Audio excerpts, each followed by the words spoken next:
tajin kok ora. Uduk bong, Mas. Kok bongi malah rai gedeng ndasteng lan itu. Ya gak ngono sampean kan maksudnya tumbuh besarnya ya, itu. Ya tumbuh besar ini. Tinggi gitu loh, mergo seperti panganane jerapah. pususan beras lho. Kuwi dhisik didang ngono kae ya to, banyune nek kowentel dijipuki. Saurunge dadi sego, iki nggih sarapan. Nah, terus. Lah kuwi akhire anak-anak bocah saiki wis ngene iki kabeh gedhe. Lah terus kuwi, Mas. Maksudnya terus ya ngono kuwi ngono lho maksudku ki maksudnya apa kuwi jenenge? Bareng ngono kuwi terus nyapa? Lho, maksudnya pertumbuhan dan gizi vitamin itu tercukupi ngono lho. Terus ya kok keras terus tak tuwabrakne syukur tumbuk malah nulur mangsa kowe.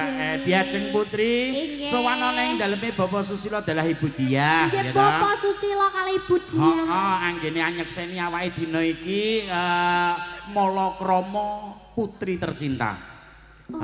Yang bernama Dinda Kinanti S Pikanto. Nyapa iki kok enek S? Mbah, S singkatan apa to, Pak?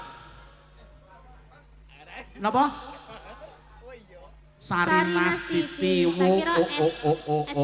Sarinastiti. Ya ya.